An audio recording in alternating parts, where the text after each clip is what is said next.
स्वागत है आप सबका मेरे YouTube चैनल जिसका नाम है श्री जी। आज का जो हमारा टॉपिक है वो है प्रनष्ट शल्य रिटेन्ड फॉरेन बॉडी। दोष धातु मल से सामान्य अवस्था में रहने पर शरीर में होने वाली सभी प्रक्रियाएं बाधा रहित होती हैं, इसकी विकृति उत्पन्न होती है अथवा कोई बाह्य पदार्थ शरीर में उपस्थित होकर इनके कार्य में बाधा उत्पन्न करता है तो उसे शल्य कहते हैं। आचार्य सुश्रुत ने शल्य की व्याख्या करते हुए बताया है कि जो संपूर्ण शरीर की क्रियाविधि में बाधा उत्पन्न करता है वह शल्य है। यहाँ पर आचार्य सुश्रुत ने सर्व शरीर शब्द का प्रयोग कर मन में को भी इसके अंतर्गत स्वीकार कर दिया है। शल्य शब्द शल्य और शुवल इन दोनों धातुओं से मिलकर बना है। इन दोनों धातुओं का अर्थ शीघ्र गमन हेतु प्रयुक्त होता है। जो वस्तु शीघ्र एवं तीव्र गति से शरीर के विभिन्न धातुओं में प्रविष्ट होती है उसे शल्य कहते हैं। दो शल्य के भेद दो प्रकार के होते हैं, शारीरिक आगंतुक। शारीरिक शल्य इस प्रकार से शल्य की उत्पत्ति दोष धातु मल में विकृति उत्पन्न होने पर, जैसे दांत रोग, नख, बाल, रस, रक्त, मांस आदि धातुओं तक अनका मल अथवा कर्ण मल, मूत्र आदि दोष प्रकोप के कारण धातुओं में पूर्वी शल्य के रूप में रहती है। आगंतुक शल्य इस प्रकार के शल्य बाहरी पदार्थ जैसे काष्ठ, पाषाण, लोह, लोष्ट, तृण आदि से निर्मित होते हैं तथा तीव्र गति से धातुओं में प्रविष्ट कर शल्य का रूप धारण कर लेते हैं एवं शरीर में दुख उत्पन्न करते हैं। प्रहार शल्य शब्द का प्रयोग स्वर्ण, रजत, ताम्र, लोह आदि धातु, बांस, वृक्ष, तृण, शृंग, अस्थि आदि से निर्मित पदार्थों से के संदर्भ में प्रयुक्त किया जाता है। उनमें भी विशेष रूप से हिंसा के लिए प्रयुक्त होने से लोह का ग्रहण किया जाता है। लोह से निर्मित पदार्थ में भी शल्य की शर की ही शल्य कहलाने का अधिकारी है, क्योंकि इनका निवारण कठिनता से होता है। इसका अग्रभाग सूक्ष्म होता है तथा ये देर से प्रयुक्त किया जाता है। ये शर दो प्रकार के होते हैं, शिलक्षण और कर्णी। ये शर विभिन्न प्रकार के वृक्ष के पत्र, पुष्प व फल की आकृति वाले होते हैं तथा विभिन्न ब्याल, मृग एवं पक्षियों के मुख आकृति के समान होते हैं। आचार्य सुश्रुत के समय होने वाले युद्धों में प्रायः शर का ही अधिक प्रयोग होता है तथा शल्य कर्म हेतु आने वाले रोगियों में शरीर में घायल होने वाले रोगियों की संख्या अधिक होती है।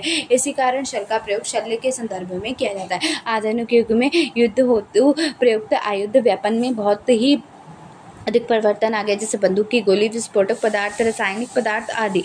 अतः वर्तमान शल्य चिकित्सक को इन सभी शल्य का ज्ञान होना आवश्यक है। शल्य की गति, ये शल्य दूर से ही गति करने वाले शरीर में प्रविष्ट होते हैं अतः शरीर में शल्य का प्रवेश कर उस शल्य का शरीर से संपर्क करते समय गति पर निर्भर करता है। शल्य ही शरीर की प्रविष्ट होने की निम्न गतियां हो सकती हैं। आचार्य सुश्रुत अनुसार ऊर्ध्व गति अर्थात ऊपर की ओर, अधोगति अर्थात नीचे की ओर, अर्धव गति, अवार्जक गति और तिर्यक गति अर्थात तिरछी गति, ऋतुज गति अर्थात सीधी। आचार्य वांगभट्ट ने तीन गतियां बताई हैं, ऊर्ध्व, अध, तिर्यक और 5। सुश्रुत ने आवर्तक गति के स्थान पर वक्र गति बताई। प्रवेश क्षमता उत्तकों का प्रतिरोध, जिन उत्तकों का प्रतिरोध आक्षेप कम होता है उन्हें शल्य अधिक गहराई तक प्रविष्ट हो जाता है। जैसे मात का प्रतिरोध अस्थि से कम होता है। शल्य की गति अधिक वेग वाला शल्य अधिक गहराई तक प्रविष्ट हो जाता है। शल्य की दिशा का भी प्रवेश क्षमता पर विशेष प्रभाव पड़ता है। उत्तकों का घनत्व अधिक होने पर उत्तकों का प्रतिरोध अधिक होता है, जिससे शल्य अधिक गहराई तक प्रवेश कर सकेगा। इस प्रकार शरीर की धातुओं में 6 प्रकार के सद्योव्रण उत्पन्न होते हैं, छिन्न, भिन्न, विद, छत, पिच्छित, ग्रसन। इन व्रणों में शल्य उपस्थित रहता है जिनकी निर्णय किया जाता है। लक्षण शरीर में शल्य के प्रविष्ट होने पर उत्पन्न लक्षणों में 2 भागों में विभक्त किया जाता है, सामान्य लक्षण, विशेष लक्षण। सामान्य लक्षण व्रण का स्राव होना, व्रण के समीप पिंडिकाएं होना, शोफ व वेदना होना, व्रण से बार बार रक्त का स्त्राव, व्रण से बुलबुले के रूप में वायु का निकलना, मांस का मृदु हो जाना। विशिष्ट लक्षण त्वचा में शल्य, त्वचगत शल्य। त्वचा में शल्य होने पर त्वचा का वर्ण विवर्ण हो जाता है, शोफ विस्तृत व कठिन होता है। मांसगत शल्य, शोफ की अधिक वृद्धि, व्रण का रोपण नहीं होना। इसके बाद है पीड़न होना, पता अन्य असहनशील दोष एवं पाक होना। पेशीगत शल्य, पेशीगत शल्य के लक्षण मांसगत शल्य के समान ही होते हैं, परंतु इसमें चोष एवं शोफ नहीं होता। शिरागत शल्य, शिराध्याम, शिराशूल, शिराशोफ। स्नायुगत शल्य, स्नायु जाल का ऊपर उठ जाना, सरंभ, तीव्र वेदना। स्त्रोतोगत शल्य, स्रोतस में शल्य प्रविष्ट होने पर स्त्रोतस अथवा कार्य करने के लिए असमर्थ हो जाता है, जैसे प्राणवय स्रोतस, मूत्रवय स्रोतस इत्यादि।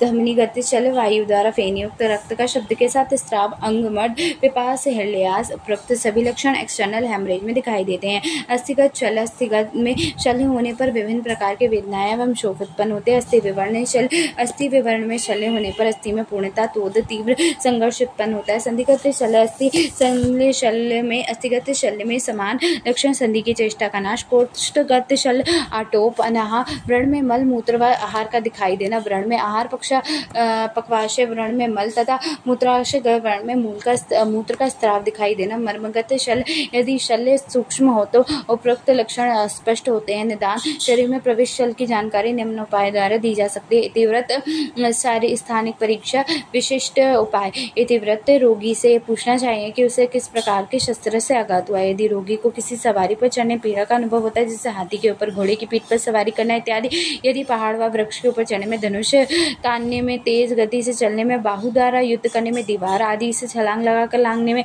नदी में तैरने में, कूदने में, एक किसी अन्य प्रकार के व्यायाम करने में तथा शरीर में होने वाले सामान्य प्रक्रियाएं जैसे जमराई, उद्गार, काश, छींक, थूकना, हंसना, प्राणायाम करना एवं वायु, मूत्र, मल तथा मल और शुक्र के प्रवाहन में जिस स्थान पर वेदना अथवा सूजन हो जाए वहां पर शल्य को समझना चाहिए। इस प्रकार इतिव्रत से प्रणत शल्य की उपस्थित का निदान करना चाहिए। इतिव्रत द्वारा अन्य बातों का ज्ञान भी प्राप्त करना चाहिए, जैसे रोगी के शरीर से के जिस भाग में सुई चुभने जैसी पीड़ा होती है, सुसुप्तता या शून्यता, भारीपन प्रतीत होता है, वह रोगी उस स्थान को बार बार छूने से बचता है। उस स्थान में शोथ एवं वेदना हो या दबाने पर पीड़ा का अनुभव करता है तो उस शरीर स्थान पर शल्य समझना चाहिए। इस प्रकार इतिव्रत के द्वारा निदान में महत्वपूर्ण सहायता मिलती है। स्थानिक चिकित्सा परीक्षा, स्थानिक परीक्षण करते समय इस बात का महत्व को ध्यान में रखना चाहिए कि जिस स्थान पर शल्य होता है वहाँ शोथ के लक्षण दिखाई देंगे,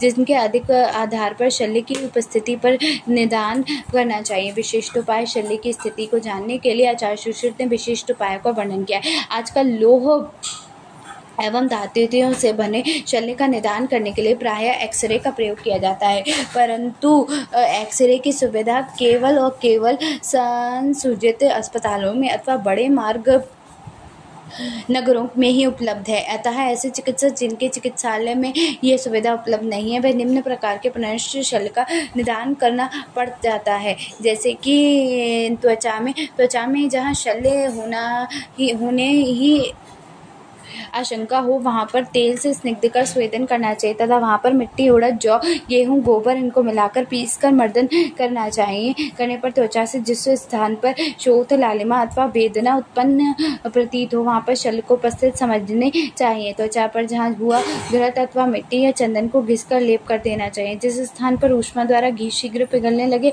उसका लेप शुष्क होने लगे, वहाँ शल्य समझना चाहिए। शोथ के कारण उस स्थान का तापमान बढ़ जाता है, इस कारण से घृत पिघल जाता है एवं लेप सूख जाता है। वहां से रोगी को स्नेहन एवं स्वेदन आदि उपचारों से क्रश करना चाहिए। इस शल्य अपने स्थान से विस्तृत होकर जिस स्थान पर शोथ एवं पीड़ा उत्पन्न करे उस स्थान पर शल्य को समझना चाहिए। कोष्ठ, स्तदत, संधि विवर तथा पेशियों के मध्य इन स्थानों में प्रनष्ट शल्य की परीक्षा मांसगत शल्य के समान ही करनी चाहिए। सिरा, धमनी, स्रोत एवं स्नायु इनमें प्रविष्ट हुए शल्य को जानने के लिए रोगी को ऐसे रथ पर बैठना चाहिए जिसका एक पहिया टूटा हुआ हो एवं उस रथ को विषम रास्ते पर चलना चाहिए। ऐसा करने पर रोगी जिस स्थान पर शोथ एवं वेदना हो उस स्थान पर शल्य समझना चाहिए। अस्थि पर स्नेहन एवं स्वेदन करने के पश्चात बंधन एवं पीड़न करना चाहिए। ऐसे करने से अस्थि में जहाँ पर शोथ एवं पीड़ा हो वहाँ उस स्थान पर शल्य को समझना चाहिए। संधियों में शल्य की आशंका होने पर उस संधि का स्नेहन एवं स्वेदन करने के पश्चात रोगी को आकुंचन एवं प्रसारण यदि चेष्टाएं करने लिए कहना ही चाहिए एवं उस संधि पर बंधन तथा पीड़न करना चाहिए। ऐसा करने से संधि में जहाँ पर शोथ या वेदना हो वहाँ पर शल्य समझना चाहिए। मर्म प्रायः मर्म, मांस, सिरा, स्नायु, अस्थि एवं संधि में अथवा उनके संयोग में स्थित होना चाहिए। इसलिए उपरोक्त परीक्षा विधि की में भी प्रनष्ट शल्य को जानना चाहिए। शल्य जन्य व्रण, शल्य में शरीर में प्रविष्ट होने वाले जो व्रण बनते हैं, ये व्रण वातादि दोषों से आदूषित व्यक्तियों में रोपित हो जाते हैं। यदि संक्रमण युक्त होता हो तो दोष के प्रकोप से अथवा व्यायाम से अथवा उस स्थान पर पुनः आघात होने से अथवा अजीर्ण से वे शल्य शरीर को पुनः कष्ट पहुँचाते हैं एवं शब्द तथा वेदना उत्पन्न कर देते हैं तथा व्रण के रोपित होने में कठिनाई होती है। शुद्ध शल्य कंठ, स्रोतस, सिरा, त्वचा, पेश एवं अस्थि छिद्रों में प्रविष्ट होकर जो व्रण बनाते हैं, ऐसे व्रण प्रायः सुखपूर्वक रोपित हो जाते हैं। व्रणनष्ट शल्य परिवर्तन किसी शल्य के शरीर में पहुंचकर लंबे समय तक उपस्थित रहने पर उसमें किसी प्रकार का परिवर्तन हो अथवा नहीं, इसमें जानकारी शल्य चिकित्सक का अवश्य होनी चाहिए। अस्थि से निर्मित शल्य शरीर में पड़े रहने पर प्रायः 2-3 भागों में टूट जाता है तथा क्षीण हो जाता है। अस्थि एवं जैविक पदार्थ है पर इस पर शरीर में विभिन्न रासायनिक अभिक्रियाएं होती हैं जिस कारण यह लंबे समय तक उपस्थित रहने पर क्षीण होकर टूट जाती है। श्रृंग एवं लोह के बने शल्य लंबे समय तक शरीर में रहने पर पेशियों को आकुंचन के कारण टेढ़े हो जाते हैं। स्वररजत, ताम्र, पीतम, त्रपु यानी कि टिन, सीसक यानी कि लेड के बने हुए शल्य शरीर में लंबे समय तक पड़े रहने पर पित्त के ताप से विलीन हो जाते हैं। इसलिए यदि इन्हें ना भी निकाला जाए तो शरीर में कोई दोष उत्पन्न नहीं होता। अन्य धातुओं के बने शल्य को स्वभाव से शीतल एवं मृदु होते हैं।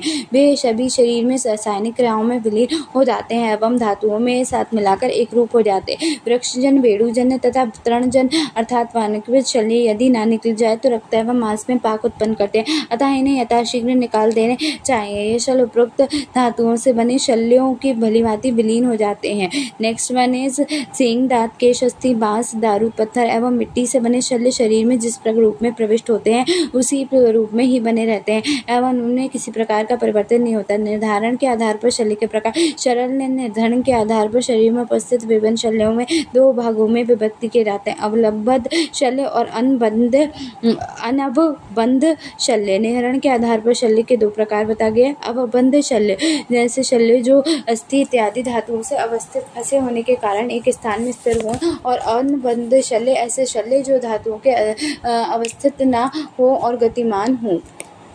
अनबद्ध शल्य को निकालने के उपाय। चाहे सुश्रुत ने अनबद्ध शल्य निहरण हेतु निम्नलिखित 15 उपाय बताए हैं। कौन कौन से हैं वो? स्वभाव, पाचन, भेदन, धारण, प्रीणन, प्रमाजन, निर्धारण, वमन, विरेचन, प्रक्षालन, प्रतिमर्श, प्रवहन, अचूरण, असकृत और हर्ष। इसके बाद है शल्य निकालने की विधियाँ। सभी प्रकार के शल्यों को निकालने की 2 विधियाँ हैं, प्रतिलोम विधि और अनुलोम विधि। प्रतिलोम विधि और अनुलोम विधि में डिफरेंस आ सकता है। तो प्रतिलोम क्या होता है? जो शल्य शरीर में बहुत गहराई तक प्रविष्ट नहीं होता है, उसमें प्रवेश मार्ग में ही बाहर निकाला जाता है, अर्थात जिस मार्ग से वह प्रविष्ट होता है उसी मार्ग से बाहर निकलने की विधि को प्रतिलोम विधि कहते हैं।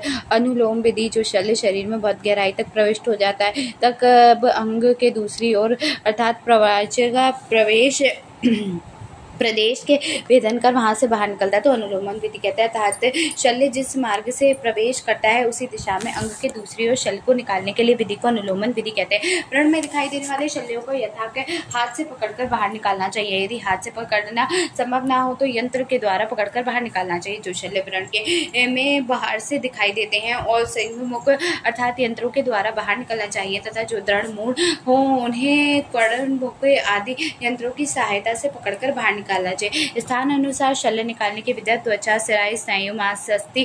प्रथम विधि जो रोगी की चित्त लटाकर शल्य को चित्त यंत्र के द्वारा पकड़ना चाहिए तथा जिस अंग में शल्य प्रविष्ट हुआ हो उसी समीपस्थ अंग को पैर के द्वारा दबाकर चिपकच्छ को शल्य का निहरण करना चाहिए। पैरों से दबाने पर एक प्रकार का काउंटर फोर्स उत्पन्न होगा जिससे कि शल्य सरलता से बाहर आ जाएगा। यदि इस शल्य का ना सके तो सहायता के लिए बलवान पुरुष को शल्य निहरण हेतु प्रयुक्त किया जा सकता है। तो विधि शल्य के दिखाई देने वाले भाग को मोड़कर उसमें धनुष की रस्सी बांधकर रस्सी का पार्श्व यानी कि सिरा घोड़े के मुख लगाम में बंधी पंचांग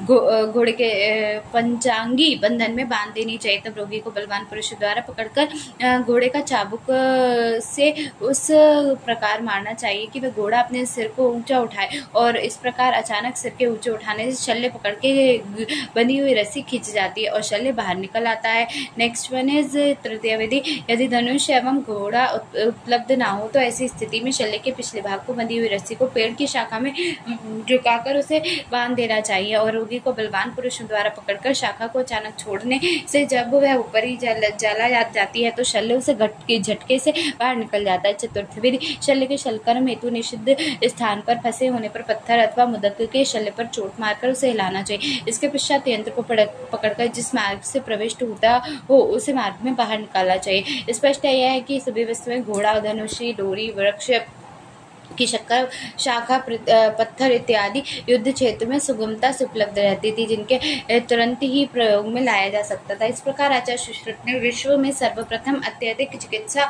तथा शल्य निवारण के उपायों का वर्णन किया है। वर्तमान परिचय में भी किसी प्रकार की दुर्घटना अथवा आपदा होने पर वहां पर उपस्थित वस्तुओं का स्वाभाविक से चिकित्सा हेतु प्रयोग किया जाता है।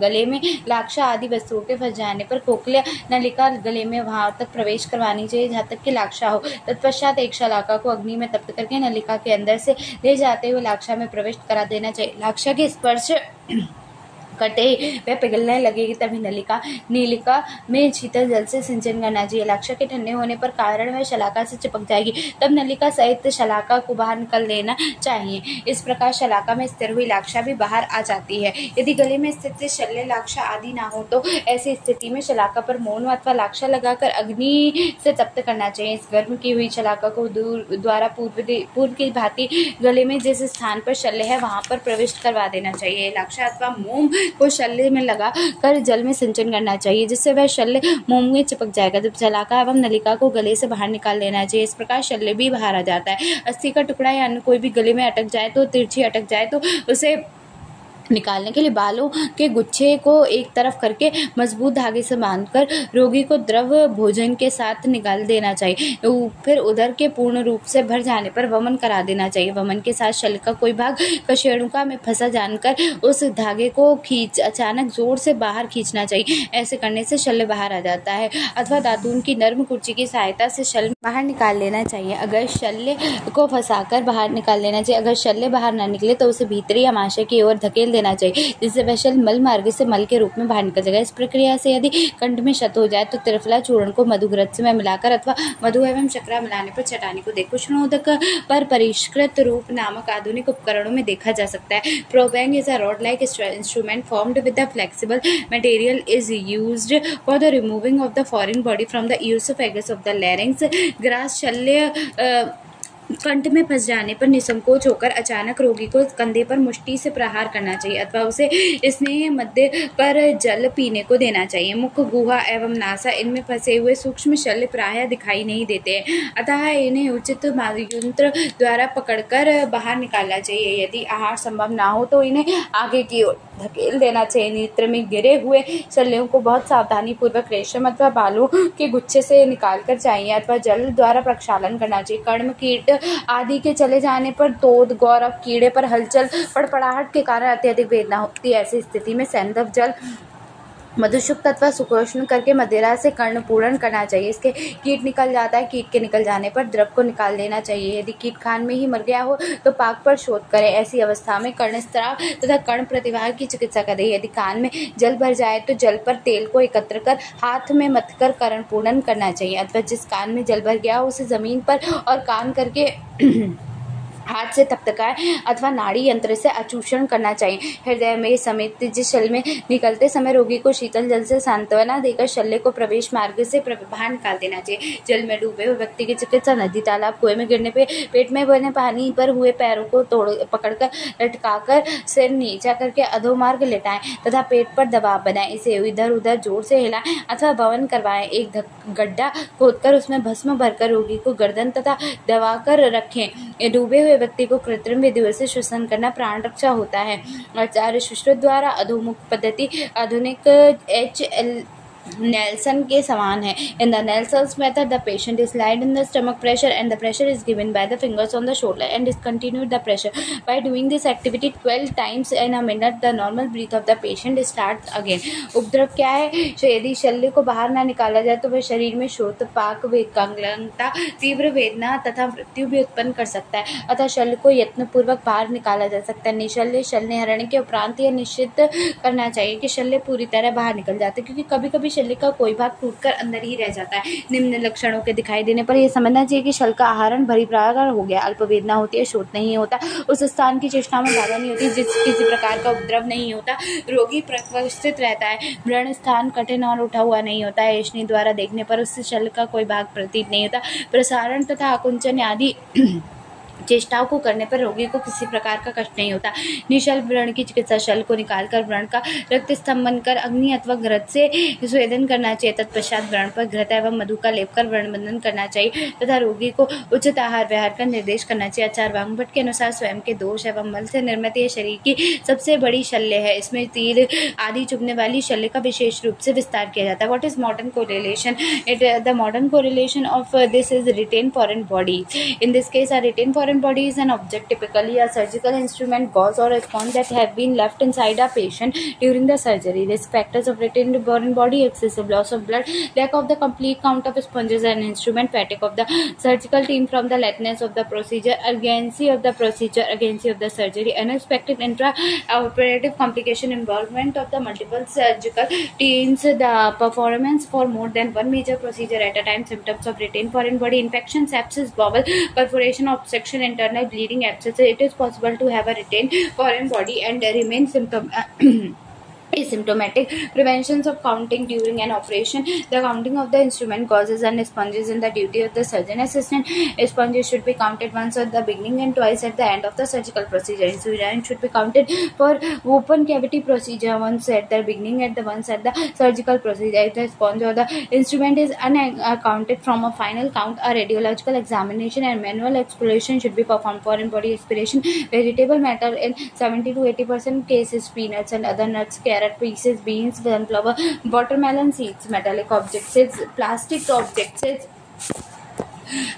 What is clinical feature? The organic foreign bodies are most liable in the cause of the laryngospasm, bronchiolitis, and the lung infection. Vegetable foreign bodies are slippery to grip the frabile. They are used to get swollen tongue at the subglottis, may lead to the complete obstruction, choking, gagging, wheezing, hoarseness, can mimic asthma, pneumonic, etc. Diagnosis: history taking should be done, X-ray, USG, CT scan, endoscopy should be done. Management: endoscopic removal under conditions of the maximum safety and the minimal trauma.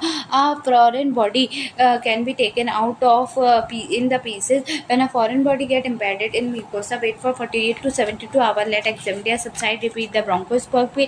Is unsuccessful, thoracotomy should be done. Next chapter is fluid, electrolyte, acid base balance.